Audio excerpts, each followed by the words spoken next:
These three disturbing park ranger horror stories are inspired by true events and take place during the terrified isolation of the midnight shift. First, at 1:21 a.m., a ranger finds a dinner still hot, but the family's footprints walk 50 feet into the darkness and stop dead.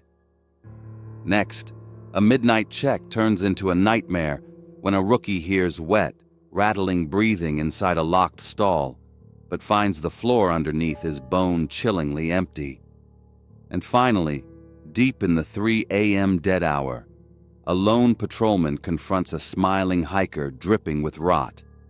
Make sure you watch until the very end, because you need to hear the impossible place this stranger reappeared 48 hours later, and the chilling reason he hasn't stopped smiling.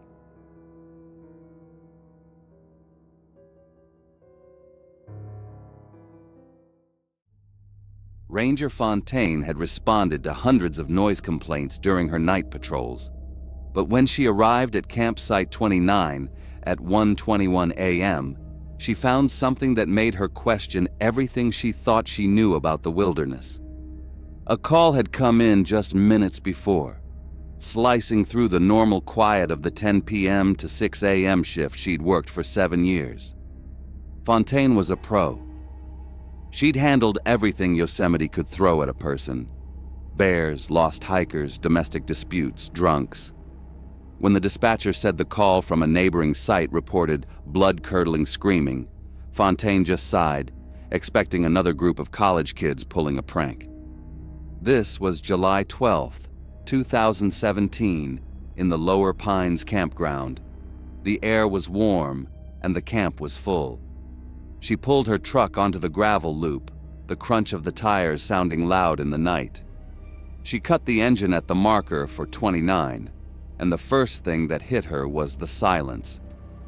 The screaming had stopped, all right, but so had everything else. There were no crickets, no rustling in the bushes, no distant murmur from the river. The only sound was the sharp crackle and hiss of a campfire. A big one. Fontaine grabbed her heavy-duty flashlight and stepped out of the truck. The beam cut a bright white cone through the darkness. "Park ranger," she called out. "Called for a noise complaint." No answer, just the pop of a fresh log on the fire. She walked into the campsite and things got wrong, fast. The fire was blazing, hot and high. Someone had just put wood on it. On the picnic table, under the beam of her light, sat dinner. 4 plates, half-eaten a bag of chips was open. A bottle of soda was tipped on its side, a dark, sticky puddle spreading slowly across the table. It was like someone had hit a pause button on the whole scene. She panned her light. There was the family's SUV. She walked over, her boots making a crunching sound on the pine needles. She tried the handle unlocked. She shined her light inside. The car keys were sitting right there in the ignition. Fontaine felt a switch flip in her head. This wasn't a prank. This wasn't drunks. This was something else. Her light found the tent. It was a standard blue dome, and it was zipped completely shut. "Park ranger!" she yelled, louder this time, her voice sharp. "This is Ranger Fontaine. Is everyone all right in there?" The silence that answered her was heavy, absolute. She walked to the tent. She grabbed the zipper tab. The zip of it opening sounded like a tear in the night. She pulled the flap back and aimed her beam inside. Empty. But it was full of all their things. 3 sleeping bags were laid out, puffed up and messy, like people had just been in them.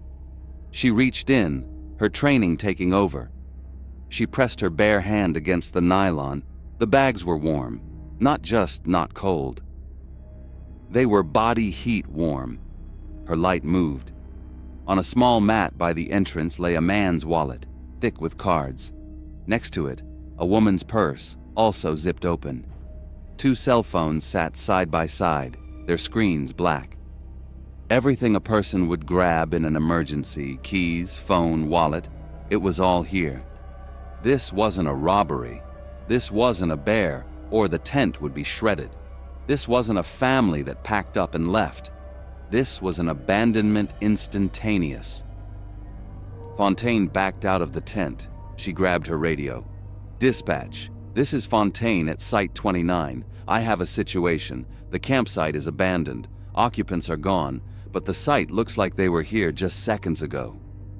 I need backup and get search and rescue rolling." She couldn't just stand there and wait. She had to look. She started a slow, methodical sweep of the area with her light. She checked the registration post, Campsite 29. Registrants: Noah, Lila, and one child, Isabella, age 8. Her beam hit the soft dirt near the tent flap, and there they were. Footprints. 3 sets.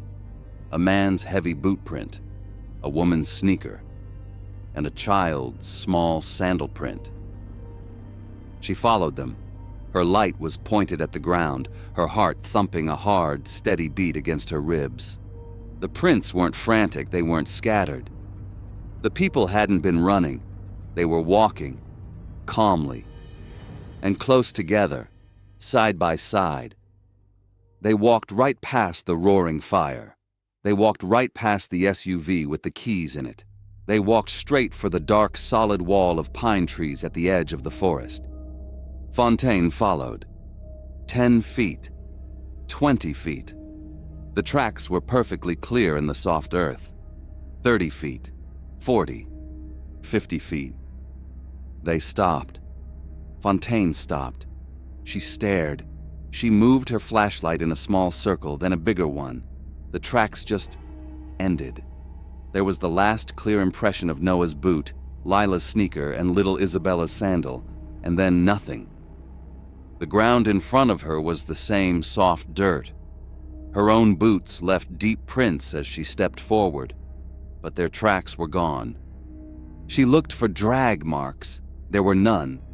She looked for any sign of a scuffle, of dirt kicked up. None. She shined her light up into the trees. No broken branches, no pieces of torn clothing. It was a clean cut, a physical impossibility. The footprints of 3 people, walking side by side, went exactly 50 feet into the forest and then vanished as if they had been lifted straight up into the air. The next 3 days were hell. Search and rescue teams swarmed the area. News trucks lined the road. They brought in dogs. The dogs tracked the scent from the warm sleeping bags, followed the same path Fontaine had, and then stopped dead at the 50-foot line. They stood there, barking and whining at the empty air, and would not go one step further. The story was everywhere, the Yosemite vanishing. But there was nothing to find. The woods were silent. Then, on the 3rd day, a different call came in. A pair of hikers 12 miles away near the park boundary had found a man, a woman, and a child wandering in a creek. Fontaine was at the ranger station when the paramedics brought them in. It was Noah, Lila, and Isabella. They were alive. But they were wrong. It was a hot July afternoon, but all 3 of them were a deep, waxy blue. They were shivering so violently they could barely stand. The medics were yelling about severe, life-threatening hypothermia. And then there were the scratches. When they cut their shirts off, the room went silent. All 3 of them, from Noah down to 8-year-old Isabella, had identical deep scratch patterns down their backs. They weren't from an animal. They weren't random. They were a perfect, repeating geometric pattern, like a language, dug into their skin. The worst part, the part that made Fontaine finally put in for a transfer, was the report. She had to interview them. They had no memory. Noah's last memory was zipping up the tent. Lila's was reading a book. Isabella's was falling asleep. Their next memory was waking up, freezing cold, standing in a creek 12 miles away. The 3 days in between were gone, a perfect black hole in their minds. They couldn't explain the scream. They couldn't explain the 12-mile journey. They couldn't explain the hypothermia or the identical impossible patterns carved into their backs. Fontaine left the night patrol. She'd seen a lot in 7 years, but she knew what she saw. You can prepare for bears. You can prepare for people. You can't prepare for a night when the world just reaches down, takes a family, and then puts them back, broken. 12 miles away, you can't prepare for footprints that just stop.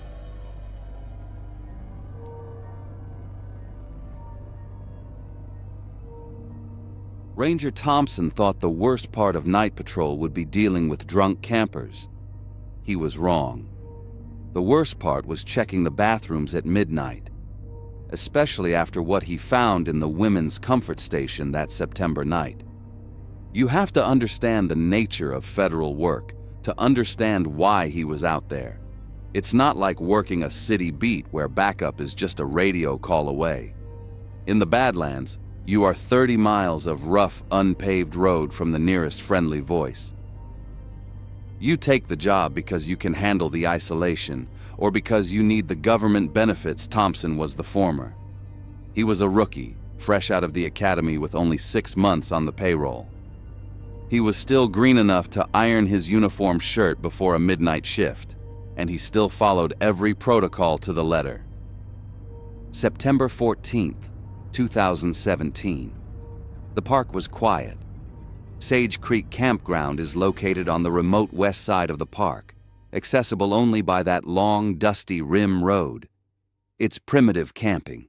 No electricity, no water hookups, just a loop of gravel in the open prairie.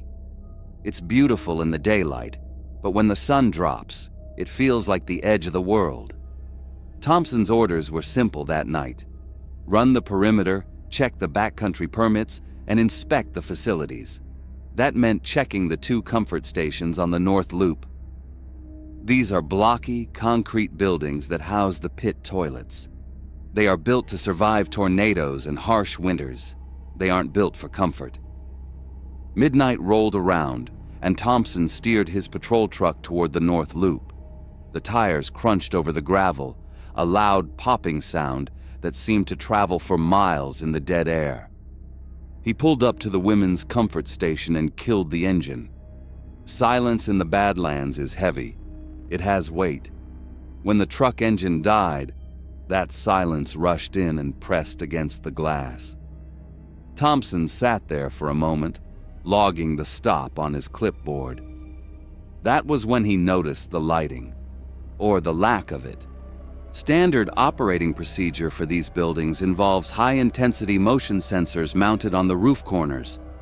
They are sensitive. If a coyote trots by, or a heavy gust of wind blows a tumbleweed past the sensor, the whole area gets flooded with halogen light. It's a safety feature. When a truck pulls up, that building should be glowing like a beacon. Tonight it was dead black. Thompson looked out the windshield, squinting into the dark. He didn't like it. It wasn't just a burnt-out bulb. The entire system was down. It made the building look like a dark square cut out of the night sky. He opened the truck door and stepped out. The air was dry and cool. He grabbed his heavy maglite from the belt loop, the metal solid in his hand. He gave it a twist, and that familiar yellow beam cut a slice through the dust. It wasn't much, just enough to see where he was walking. He walked up to the steel door. He paused for a second, listening. Nothing. Just the wind moving through the sagebrush. He gripped the handle, depressed the latch, and pushed. The hinges were dry. They let out a long, low squeak that set his teeth on edge. Inside, the air was stagnant. It smelled like industrial bleach and damp concrete. That specific smell of a public restroom that has been cleaned, but never really feels clean. Thompson stepped in, letting the door hiss shut behind him on its pneumatic arm. He swept the light around. Sinks on the left, mirrors reflecting the glare. He checked the trash cans. Empty. He checked the corners for spiders or snakes. Clear. Then he turned his attention to the stalls. There were 3 of them on the right side. Gray partitions, gray doors, standard government issue. He checked the first one. Door open, empty. He checked the second door open, empty. Thompson was already mentally moving on. He was thinking about the coffee in his thermos and the heater in his truck. He started to turn away. Then his light washed over the 3rd stall. The door was almost closed. It wasn't latched, but it was resting against the frame, leaving a gap of maybe an inch. And that was when he heard it. Breathing. It stopped him dead in his tracks. It wasn't the shallow, rhythmic breathing of a person hiding or sleeping. This sounded wrong. It was wet. It was heavy. It had a rattle deep in the chest, like fluid caught in a massive lung. Ugh. It was loud. That was the part that didn't make sense to his brain. The volume of it was too big for the space. It sounded like a sick horse or a bison with a chest cold, but it was coming from inside a 4-foot-wide bathroom stall. Thompson felt the adrenaline hit his system. His heart started to pound against his ribs. He moved his hand to his hip, resting it near his service weapon, though he didn't draw it yet. He took a breath and did his job. He pitched his voice low and hard, trying to sound like the authority figure his badge said he was. "Park Ranger," he shouted. "Identify yourself." The sound echoed off the concrete block walls. The breathing stopped. It didn't fade out, it cut off instantly, like a switch had been flipped. Thompson stood there, the silence ringing in his ears. He waited for a voice. He waited for the sound of a camper waking up, embarrassed. He waited for a shuffle of boots. Nothing. He took a step closer, his flashlight beam fixed on that sliver of darkness between the door and the frame. Click. The sound was small, sharp, and metallic. It was the distinct mechanical sound of the slide bolt being thrown on the inside of the door. Thompson froze. The hair on his arms stood up. That sound changed everything. An animal doesn't lock a door. The wind doesn't throw a deadbolt. Whatever was in that stall had heard him, understood him, and decided to secure the perimeter. It was intelligent, and it was hiding. A rational man would have backed out right then. A rational man would have gone to the truck and called for backup. But Thompson was a rookie, and rookies have something to prove. He needed to see who was in there. He needed to write the citation. He didn't try to force the door. He didn't try to look over the top. The partitions were too high for that. He decided to look under. Slowly, keeping one hand near his belt, Thompson lowered himself into a crouch. The floor was gritty with sand. He placed his flashlight on the tiles, angling the beam upward so it would flood the space under the stall door. He was ready to see boots. He was expecting muddy hikers or sneakers, maybe even bare feet if it was a transient. He looked. The yellow beam hit the back wall of the stall. It illuminated the white porcelain of the toilet base. It showed the dirty grout lines of the tile. It showed nothing else. The floor was empty. Thompson blinked. He shifted the light left, then right. He swept the entire width of the stall. There were no feet. His brain tried to misfire. He stared at the empty space, trying to force logic onto the situation. He had heard the breathing, massive, wet, heavy breathing. He had heard the mechanical click of the lock. He was looking at a door that was bolted shut from the inside. But there was nobody standing there. Was the person hanging from the ceiling? Were they balancing on the toilet rim? Thompson leaned lower, pressing his cheek almost to the damp floor, trying to see up into the stall. Still nothing. Just empty air in a locked box. Thompson stayed there for a long second, his world tilting sideways. Physics said this wasn't possible. Logic said he was missing something. Then the air changed. It wasn't a sound at first. It was a shift in pressure. The room suddenly felt smaller, tighter, and then the breathing started again. But it wasn't coming from the stall. It was behind him. It was directly above his head, close enough that he could feel the warmth of it on his neck. It was wet and rattling, and it smelled like old copper and rot. Thompson didn't think. He didn't analyze. The survival instinct that lives in the lizard part of the human brain took over. He threw himself forward. He didn't stand up. He just launched his body across the floor, scrambling on his hands and knees like a panicked animal. He scraped his palms on the grit, slammed his shoulder into the doorframe, and burst out into the night air. He hit the gravel running. He didn't look back. He didn't check to see if anything was following him. He sprinted for the truck, yanked the handle, and dove into the cab. He slammed the door and hit the locks. His hands were shaking so violently, he couldn't get the key into the ignition at first. He fumbled with it, jamming it in, twisting it. The engine roared to life. He grabbed the radio mic. He tried to speak, but his throat was closed up. He had to swallow twice before he could get the words out. "Dispatch, Code 3. Officer in immediate danger, Sage Creek North." His voice was high and thin. He sounded terrified. He started babbling about a locked stall and a ghost, about breathing with no source. Dispatch was calm. They told him backup was rolling. Ranger Morales was 5 minutes out. 5 minutes. Thompson sat in his truck, the headlights pointed at the dark comfort station. He watched that door. He waited for it to open. He waited for something to step out into the light. Nothing moved. The building just sat there, a block of shadow against the stars. When Ranger Morales' truck finally crested the hill, high beams cutting the dark, Thompson slumped back in his seat. He unlocked his door. Morales was a veteran.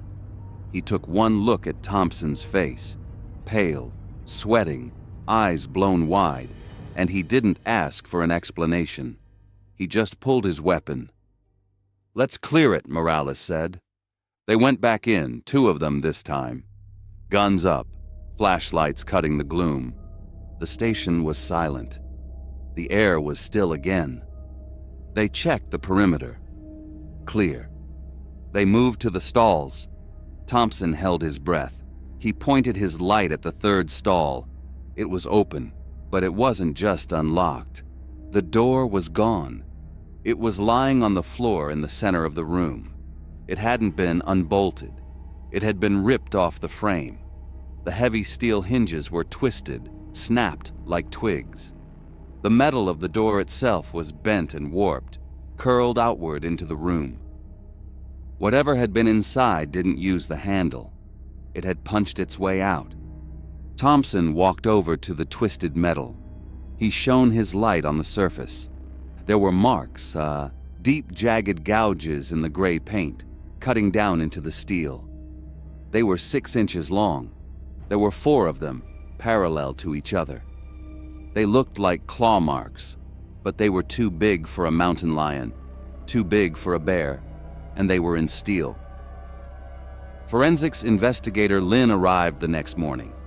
Lynn was a man of few words, a guy who looked at evidence like it was a math problem. He spent 4 hours in that bathroom.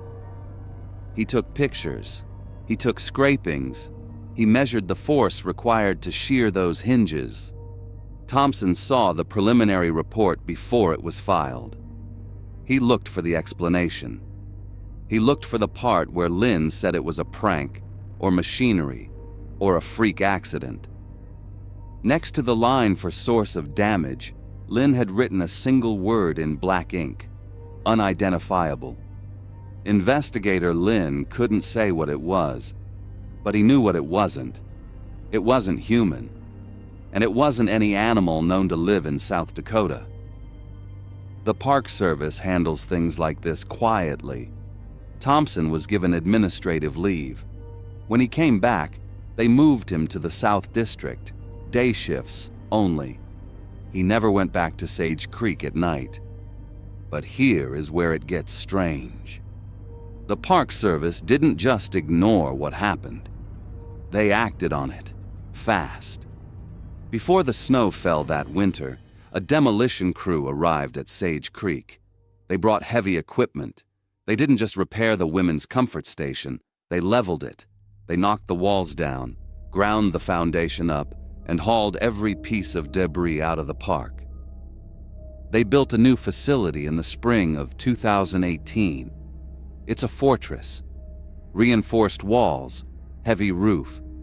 If you ask the main office why they did it, they'll tell you it was structural instability. They'll talk about shifting soil or old plumbing that couldn't be saved. That's the official line. It's clean. It's boring. It makes sense on paper. But if you talk to the guys who work the night shift, if you talk to the maintenance crews who poured the new concrete, they tell a different story. They point to the design of the new bathroom. There are no stalls, no doors, no privacy partitions, just a row of toilets separated by low walls, completely open to the room. Some folks say it's just a modern design choice, a way to stop vandalism. Maybe that's true. Maybe it's just a coincidence that the wrecking crews showed up right after Lynn filed that classified report. But there's a rumor that goes around the campfire when the supervisors aren't listening. Some say the redesign wasn't about plumbing at all. They say it was a precaution, a permanent architectural admission that something was trapped in that stall in 2017. Something that hates to be locked up. Or maybe something that they are terrified might lock itself in again.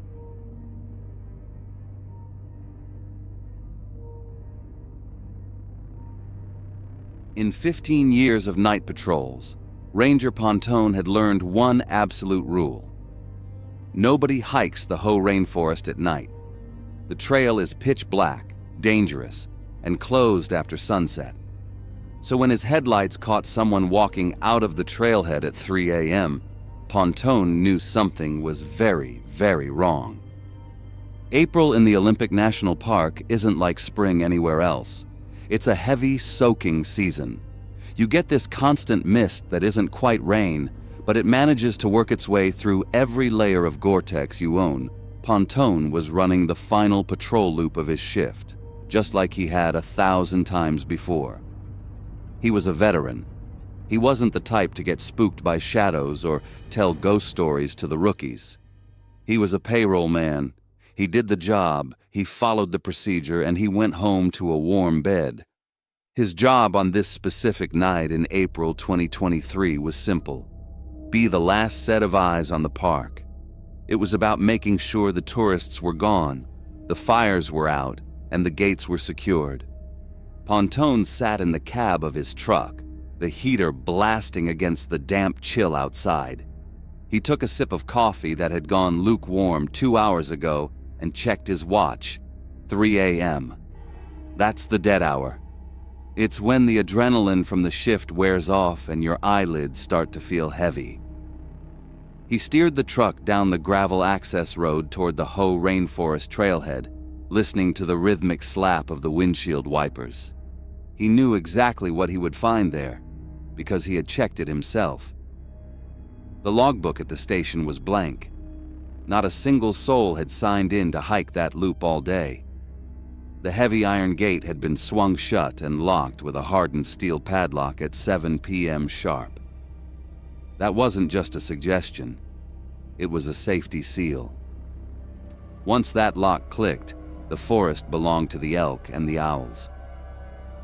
Gravel crunched under his tires as he approached the turnaround. Trees on either side of the road were like walls, thick with hanging moss and ferns that grew high enough to swallow a vehicle. He rounded the final bend, his high beams cutting 2 bright cones through the mist. That's when the routine ended. Pontone slammed on the brakes. His boot hit the pedal so hard the truck skidded a few feet in the mud before jerking to a halt. The seatbelt locked against his chest, knocking the wind out of him. He just sat there for a moment, gripping the steering wheel, staring through the rain-streaked glass. A man was walking out of the trailhead. He was walking calmly, right past the closed sign, stepping out of the dense, vine-draped mouth of the forest as if he were strolling through a grocery store parking lot. Pontone's brain tried to process the logistics first. Hiker, male, late 30s, wearing high-end gear. But the math didn't add up. The gate was locked. The trail was closed. And looking at this guy, something deep in Pontone's gut told him to keep the door locked. Pontone rolled down his window slowly. The air outside was heavy and wet, but a smell hit him that had nothing to do with the rain. It smelled like stagnant water, like the bottom of a pond that hadn't been disturbed in 20 years. It was a thick, rot-heavy scent that stuck in the back of his throat. "Sir?" Pontone called out.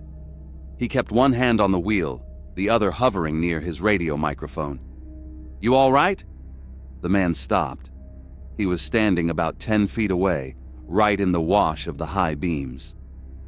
Now that he was close, Pontone could see the details. The hiker was wearing a North Face jacket, expensive pants, serious boots, thousands of dollars in equipment.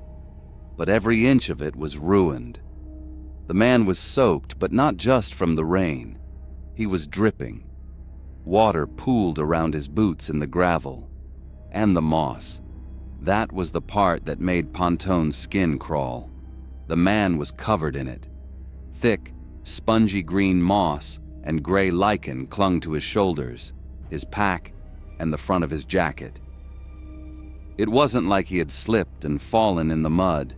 It looked like the forest had started to grow over him. It looked like he had been standing still in the deepest, darkest part of the woods for 100 years. But the face was worse. The man turned his head slowly to look at the truck. He was smiling. It wasn't a smile of relief. It wasn't the "thank God you found me" look of a lost hiker. It was vacant, empty. His eyes were wide and unblinking, staring at a point somewhere over Pontone's left shoulder. The smile was too smooth, too plastic. It didn't reach his eyes. It was just a shape his mouth was making. "Just hiking for a while," the man said. His voice was flat, monotone. It sounded soft and wet, like he had mud in his throat. There was no panic in it, no emotion at all. "Lost track of time," the man added, that terrible empty smile never twitching. Pontone felt a physical reaction to the voice. The hair on his arm stood up. His stomach turned over. This wasn't right. This man should be 12 hours overdue. He should be panicked. He should be freezing to death. "Lost track of time?" Pontone repeated, trying to keep his voice authoritative. "Sir, the gate has been locked since 7. That trail has been closed for hours. Nobody signed in today." The man just tilted his head. A small, bird-like movement. He didn't blink. "Didn't see any gate," he said. Pontone didn't argue. He looked at the man, the soaked gear, the lichen growing in the seams of his jacket, the water dripping off his nose. And he knew this was a medical situation. Hypothermia can make people confused. It can make them act strange. Or maybe it was a psychotic break. Either way, Pontone needed backup immediately. "Okay," Pontone said. "You just stay right there, partner. I'm going to call this in. We'll get you a warm blanket and a ride out of here." He took his eyes off the man, just for a second. He reached for the dashboard-mounted radio microphone. He grabbed it, brought it to his mouth and keyed the mic. "Dispatch, this is Unit 4. I have a hiker at the Ho trailhead. Possible medical distress. Stand by for coordinates." He glanced down at the GPS display on the dash to read the numbers. 3 seconds, that's all it took. 1, 2, 3. He looked back up. The road was empty. Pontone blinked. He leaned forward, squinting through the rain. The headlights were still cutting bright paths through the mist. The gravel where the man had been standing was illuminated clearly. There was no one there. Adrenaline hit Pontone like a physical blow. He shoved the door open and jumped out of the truck into the rain. "Sir!" he yelled. "Sir, don't move!" Silence. The only sound was the rain hitting the leaves and the idling engine of the truck. Pontone grabbed his heavy-duty maglite and swept the beam across the perimeter. He ran to the spot where the man had stood. He looked at the ground. The gravel was wet, but there were no muddy footprints, no skid marks. He shined the light into the dense brush on the side of the road. If the man had run, he would have had to crash through a wall of ferns and vine maple. In this forest, you can't move fast without making noise. Snapping branches, rustling leaves, splashing mud. It would have sounded like a bear crashing through the woods. But there was nothing. No sound of crashing brush, no footsteps running away. The forest was dead quiet, as if it were holding its breath. The man hadn't run. It was like he had just been deleted from the air. Pontone stood there in the rain for a long time. He walked a circle around his truck. He walked to the gate. It was still locked. The heavy steel chain was undisturbed, cold and wet to the touch. He shined his light past the gate, down the tunnel of trees. Nothing but shadows and rain. He spent the next hour searching. He called it in. He walked the perimeter. He shouted into the dark until his voice was hoarse. Nothing. The next morning, the sun came up, but it didn't make Pontone feel any better. He went straight to the station. He needed to see the proof. He needed to know he wasn't losing his mind. He sat down with the lead investigator, and they pulled the footage from the trailhead security cameras. These are high-definition cameras, motion-activated, pointed directly at the spot where the trail meets the road. They watched the footage. They saw Pontone's truck pull up. They saw him stop. They saw the headlights wash over the empty road. But that was it. For 8 hours prior to Pontone's arrival, the camera showed nothing. No one entered the trail. No one climbed the gate. No one exited. The frame was empty. According to the video, Pontone had stopped his truck and had a conversation with thin air. The official report was skeptical. They talked about fatigue. They talked about the stress of the job. They said maybe Pontone had seen a deer and his tired brain had filled in the rest. They tried to tell him he fell asleep at the wheel for a minute. Pontone might have believed them. He might have let them convince him that he was crazy. But 2 days later, they found the man. A county sheriff found him walking down the center line of a highway. But he wasn't anywhere near the Hoh rainforest. He was 25 miles away. 25 miles of dense, unmapped wilderness, logging roads, ravines, rivers, impossible terrain to cover in 48 hours, even for an expert. When they picked him up, he was in the exact same condition Pontone had described. He was wearing the expensive gear. He was soaked to the bone. He was covered in that thick, deep woods moss, and he was smiling. That same vacant plastic smile. They brought him in for questioning. They asked him where he had been. They asked him how he had traveled 25 miles in 2 days without any food or water. They asked him how he got past a locked gate without triggering a single camera. He had no answers. He didn't remember the hike.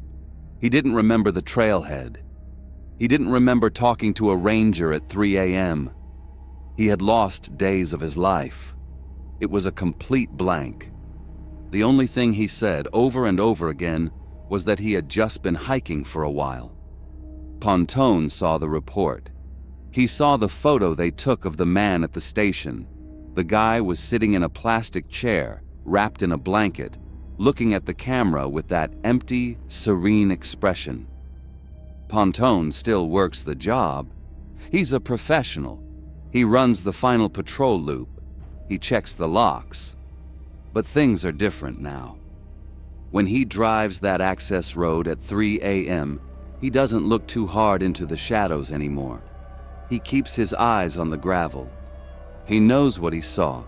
He knows that for 3 seconds, the rules of the world stopped working. He knows that sometimes the things walking in the woods aren't just lost hikers. They are something else. Something that wears our gear and mimics our voices but doesn't know how to stop smiling. And the scariest part isn't that the man disappeared. It's that he came back. He came back from wherever he went, but he didn't come back whole. A part of him is still out there, standing in the dark, waiting for the next person to stop and ask if they need help.